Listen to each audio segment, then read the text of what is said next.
আজকে দই তৈরির জন্য দুধ জাল করা হয়েছে এবং ক্যারামেল তৈরি করে দুধের সাথে মেশানো হয়েছে। জাল করা দুধ ঠান্ডা করার জন্য চেষ্টা করা হচ্ছে। এরপরে এর সাথে দইয়ের বীজ দিয়ে দই বসানো হবে। এই যে এখানে আনিকা দইয়ের বীজ তৈরির কাজটি করছে, বীজ ফেটিয়ে নিচ্ছে সুন্দর করে। বরাবরই সে দইয়ের বীজ ফাটানোর কাজটি সুন্দর করে থাকে।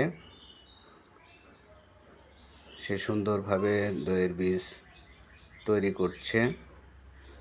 এই যে দেখুন আনিকা মনোযোগ সহকারে করছে।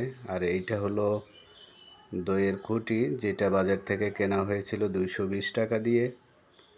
এই খুঁটিতেই আমরা দই বসিয়ে দিব। ফাইনালি দেখুন পরের দিনের অবস্থা, সুন্দর দই তৈরি হয়ে গেছে। আমরা দেখব দইয়ের খুঁটিতে দইয়ের মাথাটা কেমন হলো। দেখি একটু দইয়ের মাথা। এই যে সুন্দর, খুব সুন্দর হয়েছে। আমরা এবার একটু দইটা কেটে দেখব কেমন জমেছে। এটা বগুড়ার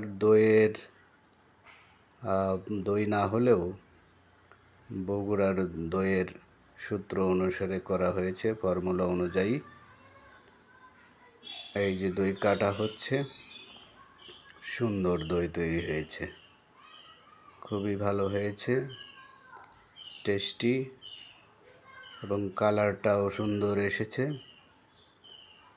যদি কারো লাগে আপনারা যোগাযোগ করতে পারেন, সহযোগিতা করা হবে।